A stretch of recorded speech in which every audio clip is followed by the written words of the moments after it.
तोशा खाना से क्या कुछ सामने आ रहा है। तोशा खाना की कहानी में एक दिलचस्प मोड़ और आया है। कहते नहीं 3 बार ठीक है। मैं कहानी बताएं बताती हूँ। आगे। अच्छा जी, तहकीकात के दौरान आपको ये बता दें कि पता चला है कि इमरान खान जिस दुकानदार को घड़ी फरोख्त करने का दावा कर रहे थे वो तो हमारे जैसा था। उसमें इतनी महंगी घड़ी खरीदने की सकत नहीं थी। अगर आप दुकान ही देख लेना, वो इस्लामाबाद वाले तो बहुत अच्छी तरह जानते होंगे दैट दुकान हैज बीन देयर फॉरएवर। उसने प्लास्टर नहीं कराया था अपनी दुकान का, वो कहाँ से इतनी महंगी खरीदता। बहुत बैड हालात थे। तो इमरान खान के मुताबिक इस्लामाबाद में आर्ट ऑफ टाइम नाम की दुकान पर ये घड़ी जो है जनवरी 2019 में मोहम्मद शफीक को 5 करोड़ रुपए में बेची गई थी। और दुकान की हालत से आप अंदाज़ा लगा सकते हैं कि ये मामला वैसा नहीं है जैसा कि पीटीआई वाले जो हैं वो कह रहे हैं। नई तहकीकात से मज़ीद सवालात जो हैं वो उठ रहे हैं। मोहम्मद शफीक के बैंक खातों में 2019 से अब तक सबसे ज़्यादा पता है कितने पैसे रहे हैं?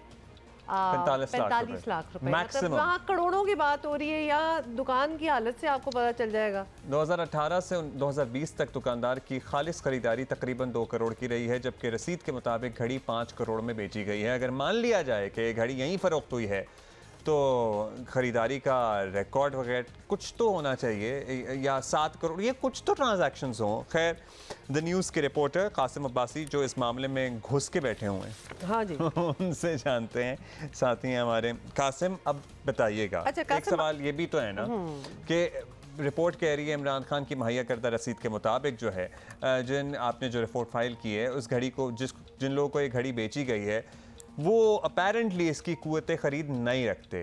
क्या पॉसिबिलिटी है कि उनके पास इतनी रकम हो लेकिन जिस तरह सब करते हैं उन्होंने रकम जाहिर ना की हो अपने गोशवारों में?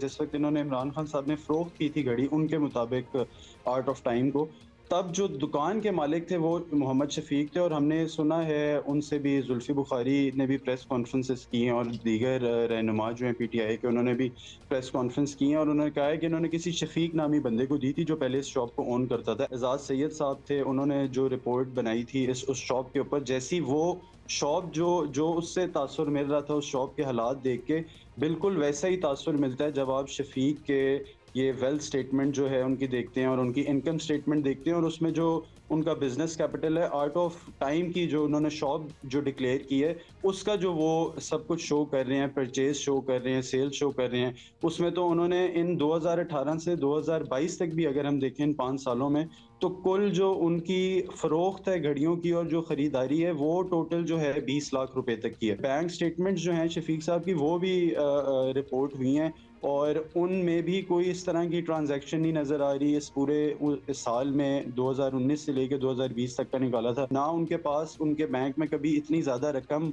गई है। मतलब उनके जो मैक्सिमम रकम गई है वो 45 लाख रुपीस 4.5 मिलियन तक गई थी, और वो भी अभी 2021 में। तो जो 2018-19 का जो रिकॉर्ड है जिस वक्त खान साहब कहते हैं उन्होंने बेची है, उसमें भी उनके नहीं है इतनी कोई ज़्यादा रकम उनके बैंक अकाउंट में। तो बिल्कुल ऐसा ही है, इस तरह का कोई जो है उसके हालात उनके रिकॉर्ड से जो वो डिक्लेरेशन जो है मोहम्मद शफीक साहब की, उससे ये साबित नहीं होता कहीं से भी कि वो ये घड़ी खरीद सकते हैं। हमें बातें पता चलती हैं और आपसे भी हमारी बात होती रहती है, हम पढ़ते भी हैं। तो ये कोई ऐसी इन्होंने स्ट्रेटजी खेली जो कि समझ रहे थे तहकीकात नहीं होगी, लेकिन अब होना स्टार्ट हो गई, क्योंकि इस घड़ी का उमर फारूक ज़हूर की मलकियत में होना भी एक बड़ा अहम बात है। और इसलिए आपको पता ही है कि तहरीक इंसाफ वाले जो हैं ये कहते हैं कि उन्होंने घड़ी इस्लामाबाद में बेची, वहाँ से आगे फ़रोख्त हो गई होगी, मतलब कुछ भी हो सकता है। तो ऐसा अगर हुआ हो तो आर्ट ऑफ टाइम जो ये दुकान है उसके गोशवारों में इस फ़रोख्त का जिक्र भी होना चाहिए था। तो क्या ऐसा आपको नज़र आया है कुछ?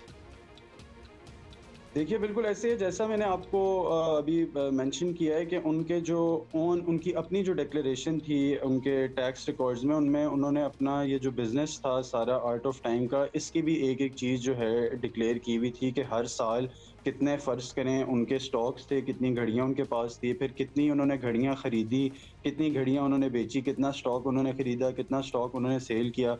तो कहीं पर भी इतनी जो है इतनी ह्यूज अमाउंट नहीं थी।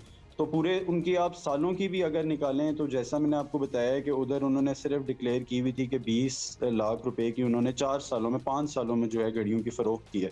और मैं आपको बताता चलूँ जो स्टॉक भी होता है ना, देखें इतनी महंगी घड़ी वो किस तरह ले सकते हैं जब एक जो घड़ी का स्टोर है उसके पास इंटरेस्टिंग जो करोड़ों की नहीं है, 5 तो सालों में टोटल मिला खरीदो फरोख्त अपनी टोटल खरीदो फरोख्त 20 लाख की बताई हुई है। मैक्सिमम बैलेंस जो एक टाइम पे इनके बैंक अकाउंट में अचीव हुआ है वो 4.5 मिलियन है।